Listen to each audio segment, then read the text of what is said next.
ക്രിസ്തുവിൽ പ്രിയ ജനമേ, കർത്താവ് അരുൾ ചെയ്ത കാര്യങ്ങൾ നിറവേറുമെന്ന് വിശ്വസിച്ചവൾ ഭാഗ്യവതി. ലൂക്ക 1:45. മറിയം എലിസബത്തിനെ സന്ദർശിച്ച അവസരത്തിൽ എലിസബത്ത് പരിശുദ്ധാത്മാവിനാൽ പൂരിതയായി ഉദ്ഘോഷിച്ച വാക്കുകളാണ് ഇവ. മറിയത്തിൻ്റെ ഏറ്റവും വലിയ മഹത്തായ ഭാഗ്യമായ ദൈവമാതൃസ്ഥാനത്തിന് അവളെ അർഹരാക്കിയത് അവളുടെ വിശ്വാസമാണെന്ന് എലിസബത്ത് ഏറ്റുപറയുകയാണ്. അവളെ സംബന്ധിച്ചുള്ള ദൈവത്തിൻ്റെ രഹസ്യം, രക്ഷാകര പ്ലാൻ അവളിൽ പൂർത്തിയാകുമെന്നുള്ള വിശ്വാസം മൂലം മറിയം ഭാഗ്യവതിയായി. എളിമയുടെ ഇരിപ്പിടമായിരുന്നിട്ടും താൻ യഥാർത്ഥത്തിൽ ദൈവമാതാകുന്നുവെന്നും അത്യുന്നതൻ്റെ പുത്രൻ തൻ്റെ ഉദരത്തിൽ വസിക്കുമെന്നും മറിയം വിശ്വസിക്കുക തന്നെ ചെയ്തു. അവളുടെ അചഞ്ചല വിശ്വാസത്തിൻ്റെ ബഹിസ്ഫുരണം അവളുടെ സ്തോത്രഗീതത്തിൽ നിറഞ്ഞു നിൽക്കുന്നു. ഇപ്പോൾ മുതൽ സകല തലമുറകളും എന്നെ ഭാഗ്യവതി എന്ന് വിളിക്കും. ലൂക്ക 1:48. മറിയത്തിൻ്റെ ഭാഗ്യപൂർണമായ ജീവിതത്തിൻ്റെ അടിസ്ഥാനം അവളുടെ വിശ്വാസം ആയിരുന്നു. ദൈവവചനത്തിൽ അടിയുറച്ച് വിശ്വസിച്ച് അവൾ ജീവിച്ചു. രക്ഷകന്റെ അമ്മ എന്ന ചാക്രിയ ലേഖനത്തിൽ മറിയത്തിന് കൊടുക്കുന്ന രണ്ടാമത്തെ സംജ്ഞ വിശ്വസിച്ചവൾ ഭാഗ്യവതി എന്നാണ്. മറിയം വിശ്വാസ തീർത്ഥാടനത്തിൽ ശക്തിയിൽ നിന്നും ശക്തിയിലേക്ക് നടന്നു എന്നാണ് വത്തിക്കാൻ സുനദോസ് പറയുന്നത്. മറിയത്തിൻ്റെ ജീവിതം വിശ്വാസത്തിൻ്റെ ഒരു തീർത്ഥാടനം ആയിരുന്നു. അത് അവൾ വിജയകരമായി പൂർത്തിയാക്കിയിരുന്നു. മറിയത്തിൻ്റെ വിശ്വാസം തീർത്ഥാടനത്തിന് നിർണായകമായ ആരംഭം കുറിക്കുന്നത് മംഗളവാർത്തയുടെ അവസരത്തിലാണ്. ദൈവകൃപ നിറഞ്ഞവളെ സ്വസ്തി എന്ന ദൈവദൂതൻ മറിയത്തെ സംബോധന ചെയ്യുന്നു. ലൂക്ക 1:28. ഈ വചനം കേട്ട് അവൾ വളരെ അസ്വസ്ഥയായി. എന്താണ് ഈ അഭിവാദനത്തിൻ്റെ അർത്ഥം എന്ന് അവൾ ചിന്തിച്ചു. ലൂക്ക 1:29. സുവിശേഷൻ തുടർന്ന് രേഖപ്പെടുത്തിയിരിക്കുന്നു. ഈ അസ്വസ്ഥതയിലാണ് മറിയത്തിൻ്റെ വിശ്വാസ ജീവിതം ആരംഭിച്ചത്. മറിയം അസ്വസ്ഥയായി.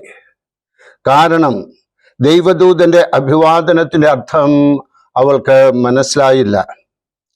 ദൂതൻ അർത്ഥം മനസ്സിലാക്കി കൊടുക്കുവാൻ ശ്രമിക്കുന്നു. മറിയമേ, നീ ഭയപ്പെടേണ്ട. ദൈവസന്നിധിയിൽ നീ ദൈവകൃപ കണ്ടെത്തിയിരിക്കുന്നു. നീ ഗർഭം ധരിച്ച ഒരു പുത്രനെ പ്രസവിക്കും. നീ അവന് ഈശോ എന്ന പേര് ഇടും. ലൂക്ക 1:30-31 തിരുവചനങ്ങൾ. ഈ വാക്കുകളിലൂടെയുള്ള ദൂതന്റെ വിശദീകരണം മറിയത്തിൻ്റെ സംശയവും പരിഭ്രമവും മാറ്റിയില്ല.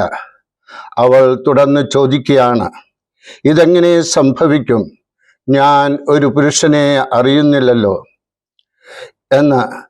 ദൂതൻ വീണ്ടും വിശദീകരണം നൽകുന്നു. അത്യുന്നതന്റെ ശക്തി നിന്മേൽ ആവസിക്കും. ദൈവത്തിന് ഒന്നും അസാധ്യമല്ല. ലൂക്ക 1:35-37 വരെയുള്ള തിരുവചനങ്ങൾ. എന്നാൽ മറിയത്തിന് ഒന്നും മനസ്സിലാക്കാൻ സാധിച്ചില്ല. മറിയം സാധാരണ രീതിയിൽ ഒരു ഉത്തമ ജീവിതം നയിച്ച വ്യക്തിയായിരുന്നു. ദൈവത്തെ പ്രസാദിപ്പിക്കുവാൻ ശ്രമിച്ചുകൊണ്ട് പ്രാർത്ഥനയുടെയും സുഹൃതാഭ്യാസനത്തിൻ്റെയും നല്ല ജീവിതം നയിച്ച വ്യക്തി. മാലാഖയുമായുള്ള സംഭാഷണം അവളെ സംബന്ധിച്ചുള്ള ദൈവിക പ്ലാൻ അവളുടെ പ്ലാനിൽ നിന്നും വ്യത്യസ്തമായിരുന്നു. വേറൊരു മണ്ഡലത്തിലേക്കാണ് എത്തി നിൽക്കുന്നത് എന്ന പ്രതീതി അവളിൽ ജനിപ്പിക്കുന്നു. അവളെ സംബന്ധിച്ച് അവളുടെ മാനസികമായ കണക്കൂട്ടലുകളും സുരക്ഷിതത്വവും ഉപേക്ഷിക്കാൻ നിർബന്ധിക്കപ്പെട്ട ഒരു അവസരമായിരുന്നു. അതവൾക്ക് മനസ്സിലാക്കാൻ കഴിയുന്നില്ല. ഇതായിരുന്നു മറിയത്തിന്റെ പരിഭ്രമത്തിന്റെയും അസ്വസ്ഥതയുടെയും കാരണം. ഈ പരിഭ്രമത്തിലും അസ്വസ്ഥതയിലും ആരംഭിച്ച തീർത്ഥാടനം ആയിരുന്നു മറിയത്തിന്റെ വിശ്വാസ ജീവിതം. വിശ്വാസത്തിന്റെ പിതാവായ അബ്രാഹത്തിന്റെ വിശ്വാസ തീർത്ഥാടനം ആരംഭിച്ചതും ഇതുപോലെ ഒരു സാഹചര്യത്തിലാണ്. കർത്താവ് അബ്രാഹമിനോട് അരുൾ ചെയ്തു, നിന്റെ ദേശത്തെയും ബന്ധുക്കളെയും പിതൃഭവനത്തെയും വിട്ട് ഞാൻ കാണിച്ചു തരുന്ന നാട്ടിലേക്ക് പോകുക. ഉൽപ്പത്തി 12-ാമത്തെ അധ്യായം 1-ാമത്തെ തിരുവചനം. തൻ്റെ വീടും നാടും മാനുഷിക സുരക്ഷിതത്വങ്ങളും ഉപേക്ഷിച്ച് ദൈവത്തിൻ്റെ വചനത്തിൽ മാത്രം വിശ്വസിച്ച് ഇറങ്ങിത്തിരിക്കുവാനുള്ള ആഹ്വാനമാണ് ഇവിടെ അബ്രാഹത്തിന് ലഭിച്ചത്. ഇതുപോലെ മറിയവും മാനുഷിക സുരക്ഷിതത്വങ്ങൾ ഉപേക്ഷിച്ച് ദൈവം ഒരുക്കിയ വഴികളിലൂടെ ഇറങ്ങിത്തിരിക്കുവാൻ നിർബന്ധിക്കപ്പെടുകയാണ്. മറിയം പൂർണ്ണഹൃദയത്തോടെ ഈ തീർത്ഥയാത്ര ആരംഭിക്കുന്നു. അവളുടെ സുരക്ഷിതത്വങ്ങൾ ഉപേക്ഷിച്ച് ദൈവത്തിൽ പൂർണ്ണമായിട്ട് വിശ്വസിച്ച് തീർത്ഥയാത്ര ആരംഭിക്കുവാനുള്ള ഒരു തീരുമാനം മറിയം എടുക്കുകയാണ്. മറിയം പറയുകയാണ്, ലൂക്ക 1:38, ഇതാ കർത്താവിൻ്റെ ദാസി, നിന്റെ വചനം പോലെ എന്നിലാകട്ടെ. അചഞ്ചല വിശ്വാസത്തിൻ്റെയും എളിമയുടെയും ആത്മസമർപ്പണത്തിൻ്റെയും നിസ്സനങ്ങള് ഉൾച്ചേർന്നിരിക്കുന്ന ഈ വാക്കുകളിലൂടെ മറിയം തൻ്റെ തീരുമാനത്തിന് മുദ്ര വയ്ക്കുകയാണ്. ഈ തീരുമാനമാണ് അവളുടെ ജീവിതത്തെ പൂർണ്ണമായിട്ട് ഇനി മുതൽ നയിക്കുന്നത്. അങ്ങനെ അവൾ നയിക്കപ്പെടുകയും അവളുടെ ജീവിതത്തെ പൂർണ്ണമായിട്ട് ദൈവത്തിൻ്റെ കരങ്ങളിലേക്ക് കൊടുക്കുകയും അത് ഒരു വിജയമായി തീരുകയും ചെയ്യുകയാണ്. പരിഭ്രമത്തിൻ്റെയും അസ്വസ്ഥതയുടെയും കീഴിൽ ആരംഭിച്ച മറിയത്തിൻ്റെ വിശ്വാസ തീർത്ഥാടനം പലപ്പോഴും പരിഭ്രമത്തിൻ്റെയും അസ്വസ്ഥതയുടെയും സന്ദർഭങ്ങളിലൂടെയാണ് മുന്നോട്ട് നീങ്ങിയത്. ഉണ്ണീശയെ ദേവാലയത്തിൽ കാഴ്ചവെച്ചപ്പോൾ പ്രവാചകനായ ശിമയോൻ പറയുന്നു, നിന്റെ ഹൃദയത്തിലൂടെ ഒരു വാൾ തുളച്ചു കയറും എന്ന പരിശുദ്ധാത്മാവിനാൽ പൂരിതനായി ശിമയോൻ പ്രവചിച്ചപ്പോൾ ആ മാതൃഹൃദയം വേദനിച്ചു. ജെറുസലേം ദേവാലയത്തിൽ പെസഹ തിരുനാളിന് പോയ അവസരത്തിൽ ബാലനായ ഈശോയെ കണ്ടുകിട്ടിയപ്പോൾ അമ്മ ഹൃദയവേദനയോടെ മകനോട് ചോദിക്കുന്നു, മകനെ, നീ ഞങ്ങളോട് ഇങ്ങനെ ചെയ്തത് എന്ത്? അപ്പോഴത്തെ മകന്റെ മറുപടി അവളെ അസ്വസ്ഥചിത്തയാക്കി. നിങ്ങൾ എന്തിനാണ് എന്നെ അന്വേഷിച്ചത്? ഞാൻ എൻ്റെ പിതാവിൻ്റെ കാര്യങ്ങളിൽ വ്യാപൃതനായിരിക്കേണ്ടതാണ് എന്ന് നിങ്ങൾക്കറിഞ്ഞുകൂടെ? ലൂക്ക 2:49. മറിയം മകൻ പറഞ്ഞതിൻ്റെ അർത്ഥം അവൾക്കൊട്ടും തന്നെ മനസ്സിലായില്ല. പരസ്യജീവിതകാലത്ത് ഓമന മകനെ ഒരു നോക്ക് കാണുവാനുള്ള തീവ്രമായ ആഗ്രഹത്തോടെ മറിയം എത്തുന്നു. അപ്പോൾ ഈശോ ചോദിക്കുകയാണ്, ആരാണ് എൻ്റെ അമ്മയും സഹോദരങ്ങളും? എന്നിട്ട് ചുറ്റുമിരിക്കുന്ന ജനങ്ങളെ നോക്കിക്കൊണ്ട് അവിടുന്ന് പറഞ്ഞു, ഇതാ എൻ്റെ അമ്മയും എൻ്റെ സഹോദരങ്ങളും. മർക്കോസ് 3-ാമത്തെ അധ്യായം 33-34 തിരുവചനങ്ങൾ. ഈശോ പറഞ്ഞതിൻ്റെ ഉൾപ്പൊരുൾ മനസ്സിലാകാതെ ആ മാതൃഹൃദയം തേങ്ങിക്കാണും. അവസാനം നിഷ്കളങ്കനായ തൻ്റെ പുത്രൻ ഒരു മഹാപാതകിയെപ്പോലെ കുരിശിൽ പിടഞ്ഞ് മരിക്കുന്നതും ആ അമ്മയ്ക്ക് കാണേണ്ടി വന്നു. ഇവിടെ എല്ലാം തനിക്ക് മനസ്സിലാകാത്ത ദൈവത്തിൻ്റെ പരിപാലന സ്വീകരിക്കുവാൻ അവൾ നിർബന്ധിതയാകുകയായിരുന്നു. അങ്ങനെ മംഗള വാർത്തയുടെ നിമിഷം മുതൽ കുരിശിൻ ചുവട് വരെ മനസ്സിൽ ആക്കാൻ സാധിക്കാത്ത പരിഭ്രമത്തിൻ്റെ സാഹചര്യങ്ങളിലൂടെ അവൾക്ക് നടന്നു നീങ്ങേണ്ടതായിട്ട് വന്നു. എന്നാൽ അതെല്ലാം അവൾ ഏറ്റെടുക്കുകയും നടന്നു നീങ്ങുകയും ചെയ്തു. ദൈവത്തെ ചോദ്യം ചെയ്യാതെ ദൈവത്തിൻ്റെ വചനം അനുസരിച്ചുകൊണ്ട് ജീവിക്കുന്ന ഒരവസ്ഥയിലേക്ക് അവൾ കടന്നു വരികയായിരുന്നു. അതിലൂടെ അവൾ അതിൽ വിജയം വരിക്കുകയും ചെയ്തു. വിശുദ്ധ പൗലോസ് അപ്പോസ്തലൻ വിശ്വാസ ജീവിതത്തെ വിശേഷിപ്പിച്ചിരിക്കുന്നത് വിശ്വാസത്തിൻ്റെ അനുസരണം എന്നാണ്. റോമ 1:5. മറിയത്തിൻ്റെ ജീവിതം പൂർണ്ണമായും അനുസരണയുടെ ഒരു ജീവിതം ആയിരുന്നു. ദൈവഹിതവുമായി പൂർണ്ണമായി താതാത്മ്യപ്പെട്ടുകൊണ്ടുള്ള ഒരു ജീവിതം.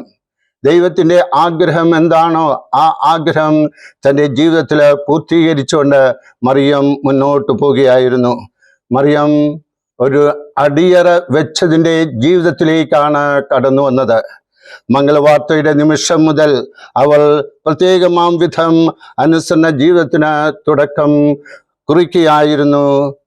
ഒരു കന്യകയായി ജീവിതം നയിക്കുവാനായിട്ട് ആഗ്രഹിച്ചുകൊണ്ട് ജീവിതം ആരംഭിച്ച മറിയത്തിന് ദൈവത്തിലേക്ക് പൂർണ്ണമായിട്ട് സമർപ്പിക്കുവാനുള്ള അവസരം വന്നപ്പോൾ തൻ്റെ ഇഷ്ടം മാറ്റിവെച്ചുകൊണ്ട് ദൈവത്തിൻ്റെ ഹിതം തൻ്റെ ജീവിതത്തിൽ പൂർത്തീകരിച്ചുകൊണ്ട് ജീവിക്കുവാനായിട്ട് മറിയം തയ്യാറായി മാറുകയാണ് ചെയ്തത്. അവൾ ദൈവഹിതം സ്വീകരിച്ചു. ജീവിതത്തിലുടനീളം അനുസരണത്തിൻ്റെ ചൈതന്യം അതിൻ്റെ പൂർണ്ണതയിൽ ജീവിക്കുന്നവളായി നമുക്ക് മറിയത്തെ കാണാം. മറിയത്തിന് തൻ്റെ കുഞ്ഞിനെ കാലിത്തൊഴുത്തിൽ പുൽത്തട്ടിയിൽ കിടത്തേണ്ടതായി വരുന്നു. അതിൽ അവൾ ദൈവത്തിൻ്റെ ഇഷ്ടം കണ്ട് അത് സ്വീകരിച്ചു. മോശയുടെ നിയമം അനുസരിച്ച് ശുദ്ധീകരണത്തിനുള്ള ദിവസങ്ങൾ തികഞ്ഞപ്പോൾ മറിയം തൻ്റെ കുഞ്ഞിനെ കർത്താവിന് സമർപ്പിക്കാൻ ജെറുസലം ദേവാലയത്തിലേക്ക് കൊണ്ടുപോയി. ലൂക്ക 2:21 മുതൽ 24 വരെയുള്ള തിരുവചനങ്ങൾ. തൻ്റെ കുഞ്ഞ് പരിശുദ്ധനാണെന്ന് അറിഞ്ഞിരുന്നിട്ടും പരിച്ഛേദന കർമ്മവും ശുദ്ധീകരണ കർമ്മവും അനുഷ്ഠിച്ചുകൊണ്ട് മറിയം അനുസരിക്കുന്നതിലേക്ക് വരികയാണ് ചെയ്യുന്നത്. വീണ്ടും യഹൂദർക്ക് പതിവുള്ള പെസഹ തിരുനാളിനായി മറിയം എല്ലാ വർഷവും ഈശോയോടുകൂടെ ജെറുസലം ദേവാലയത്തിലേക്ക് പോകുന്നതായിട്ട് നമ്മൾ കാണുന്നു.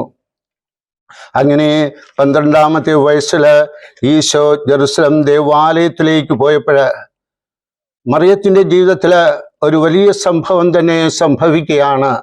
അത് എന്താണ്? മറിയം തൻ്റെ പൊന്നോമന മകനെ നഷ്ടപ്പെടുന്നു. 3ാമത്തെ ദിവസം കഴിഞ്ഞാണ് മറിയം ആ മകനെ അന്വേഷിച്ചിറങ്ങുന്നു. ജെറുസലം മുഴുവനും അന്വേഷിച്ചു പോകുന്നു, എന്നാൽ കണ്ടെത്തുന്നില്ല. അവസാനം അവൾ തൻ്റെ മകനെ ജെറുസലം ദേവാലയത്തിൽ വെച്ച് പണ്ഡിതന്മാരോടുകൂടെ സംസാരിക്കുന്നതായിട്ട് കണ്ടു. അവൾ അതിൽ അത്ഭുതപ്പെട്ടു. എങ്കിലും ആ വേദനയെല്ലാം കടിച്ചു പിടിച്ച് സ്വന്തമാക്കിക്കൊണ്ട് ദൈവത്തിൻ്റെ ഹിതം പൂർത്തീകരിക്കപ്പെടണം എന്നുള്ള വലിയ ആശയത്തിലേക്ക് അവൾ വീണ്ടും വരികയായിരുന്നു. പുത്രനെ കാണാതെയാകുമ്പോഴും പുത്രൻ സുവിശേഷ പ്രഘോഷണത്തിന് ഇറങ്ങിത്തിരിക്കുമ്പോഴും പുത്രൻ്റെ കുരിശിൻ കീഴിൽ ആയിരിക്കുമ്പോഴും മറിയം സ്വാഭാവികമായിട്ട് ആഗ്രഹിച്ചത് എന്താണ്? ദൈവഹിതത്തിന് വിധേയപ്പെട്ട് ജീവിക്കുക. ദൈവഹിതം എന്തു തന്നെയായാലും അതനുസരിച്ചുകൊണ്ടുള്ള ഒരു ജീവിതത്തിലേക്ക് കടന്നു വരിക. വിവിധ സാഹചര്യങ്ങളിലും ഘട്ടങ്ങളിലും ദൈവഹിതം സ്വീകരിച്ച് അവൾ വിശ്വാസ ജീവിതം പൂർത്തിയാക്കുകയാണ് ചെയ്തത്. ക്രിസ്തു മനുഷ്യന് നൽകിയ ഏറ്റവും വലിയ സമ്മാനം സമാധാനം ആയിരുന്നു. യോഹന്നാന്റെ സുവിശേഷം 14-ാമത്തെ അധ്യായം 27-ാമത്തെ തിരുവചനം. ക്രിസ്തുവിൻ്റെ രക്ഷയുടെ അത്യാന്തിക ഫലവും സമാധാനം തന്നെയാണ്. യോഹന്നാന്റെ സുവിശേഷം 20-ാമത്തെ അധ്യായം 20-ാമത്തെ തിരുവചനം. ആ രക്ഷ ആദ്യം അനുഭവിച്ചറിഞ്ഞവൾ മറിയമായിരുന്നു. പൂർണ്ണമായും ക്രിസ്തുവിൻ്റെ രക്ഷ ഉൾക്കൊണ്ട് ആ നിമിഷം മുതൽ എന്നും ക്രിസ്തുവിൻ്റെ സമാധാനം സ്വന്തമാക്കിക്കൊണ്ടുള്ള ഒരു ജീവിതത്തിലേക്ക് അവൾ കടന്നു വരികയാണ് ചെയ്തത്. അതിൻ്റെ അനുഭവം, അതിൻ്റെ പൂർണ്ണതയിൽ അവൾക്ക് അനുഭവിക്കുവാനും സാധിച്ചു. വേദന അതിലൂടെ കടന്നുപോയ ഒരു ജീവിതമാണ് അവളുടേതെങ്കിലും ദൈവത്തിൻ്റെ പ്രിയ പുത്രി എന്ന നിലയിൽ ദൈവത്തോടുകൂടി ദൈവവുമായുള്ള ഐക്യത്തിൽ ജീവിച്ചതിൻ്റെ സമാധാനവും സംതൃപ്തിയും എപ്പോഴും മറിയത്തിൽ ഉണ്ടായിരുന്നു. മറിയത്തിൻ്റെ ജീവിതം അത് പ്രതിഫലിപ്പിച്ചിരുന്നു. അവിടുന്ന് തൻ്റെ ദാസിയുടെ താഴ്മയെ കടാക്ഷിച്ചു. ഇപ്പോൾ മുതൽ സകല തലമുറകളും എന്നെ ഭാഗ്യവതി എന്ന് പ്രകീർത്തിക്കും. ശക്തനായവൻ എനിക്ക് വൻ കാര്യങ്ങൾ ചെയ്തിരിക്കുന്നു. ലൂക്ക 1:48 മുതൽ 49 വരെയുള്ള തിരുവചനങ്ങൾ എന്നുള്ള മറിയത്തിൻ്റെ വാക്കുകൾ അവളുടെ ഹൃദയത്തിൽ നിറഞ്ഞു നിന്ന സമാധാനത്തിൻ്റെയും സംതൃപ്തിയുടെയും ബഹിസ്ഫുരണങ്ങൾ ആയിരുന്നു. അവളുടെ വിശ്വാസ തീവ്രതയാണ് അവൾക്ക് വേണ്ടി ഇത്രമാത്രം സമാധാനവും സംതൃപ്തിയും പ്രദാനം ചെയ്തത്. അങ്ങനെ അവളുടെ വിശ്വാസം സമാധാനത്തിൻ്റെ ഉറവിടമാകുകയും അവളുടെ ജീവിതത്തെ ധന്യമാക്കുകയും ചെയ്തു. ഇതിനുള്ള കൃപ നമുക്കും നമ്മുടെ ജീവിതത്തിൽ ലഭിക്കട്ടെ എന്ന് നമുക്ക് പ്രാർത്ഥിക്കാം. നമ്മൾ അനുസരണയുള്ളവരായി തീർന്ന് ദൈവത്തിൻ്റെ ഹിതം എന്താണെന്ന് മനസ്സിലാക്കി അതനുസരിച്ച് ജീവിക്കുന്നതിനുള്ള കൃപാവരം നമുക്കേവർക്കും ലഭിക്കട്ടെ എന്ന് നമുക്ക് പ്രാർത്ഥിച്ചുകൊണ്ട് നമുക്ക് അവസാനിപ്പിക്കാം. ആമേൻ.